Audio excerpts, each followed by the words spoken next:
The Detroit Lions practice squad is officially available at 4 o'clock. It went live, and the Detroit Lions brought back pretty much everybody from the preseason, pretty much everybody you would expect from who was going to be on the practice squad and everybody that got waived. And yeah, so we're going to go over it really quickly. There are a couple names on here that are not mentioned that I thought were really surprising. First off being Nate Lynn, the edge rusher, formerly of William and Mary, the undrafted rookie free agent that I thought played phenomenally all preseason. He outplayed Isaac Ukwu. He outplayed even at time Al-Qadim Muhammad. And for whatever reason, whether it be due to injury, whether it be due to just other factors, he did not make the roster and did not return to this Detroit Lions team. Ian Kennelly, another one that I thought had a great preseason, had a great training camp, had a great rookie mini camp, and just isn't returning to this team. I don't know if he got signed elsewhere or if he's just waiting for a different opportunity, but he also has not returned. So those are the two players that I thought were big that aren't returning, but as of the guys that are, this is the list. Jackson Sailors made it as a running back and the only running back on the roster to do so. So he will be kind of the fifth emergency running back if that is ever needed and if that is ever the case. Zach Horton is the only tight end to make this roster on the practice squad. He was a player that always seems to get brought back in the preseason, but never really seems to be very impactful throughout the preseason. So he's a guy that I think a lot of people expected to return and ended up doing so. The Lions bring back 3 wide receivers, all of which I think were pretty easy to identify. Jackson Meeks did not end up getting signed away.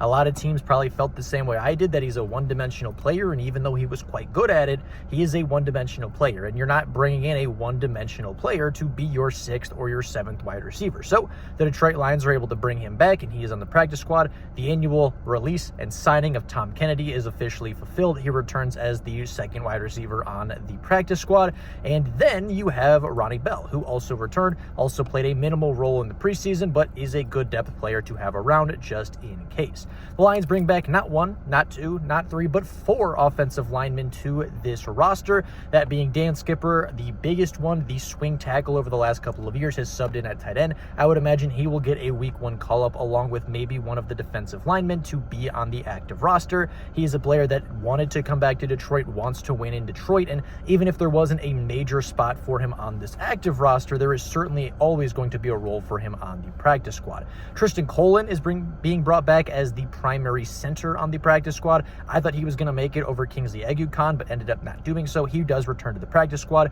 Mason Miller, the 6'7" right tackle from NDSU, was back. He was a good run defender and an okay pass protector, but obviously had some work to be done. So he is being brought back on the practice squad, as is Mitchell Neese, a player that I personally am not super familiar with, but he is being brought back to the practice squad as well. The Lions keep 1 edge rusher, that being Isaac Ukwu. We talked again. Mitchell Agude did not come back.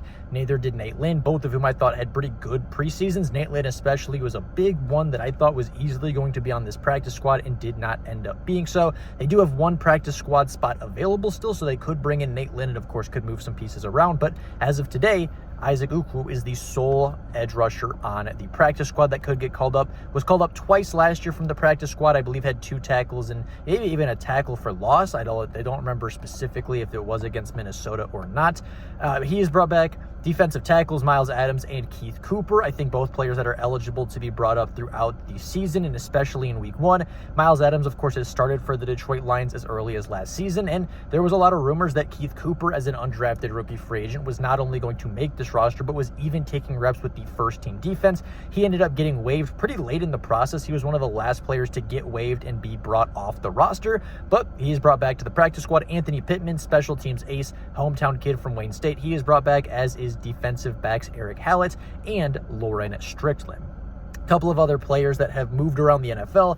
Broderick Martin went unclaimed and I believe is with the Kansas City Chiefs practice squad. Kendon Hooker went unclaimed and went to the Carolina Panthers practice squad. And other than that, not a whole lot of other big movement. That is the Lions practice squad right now.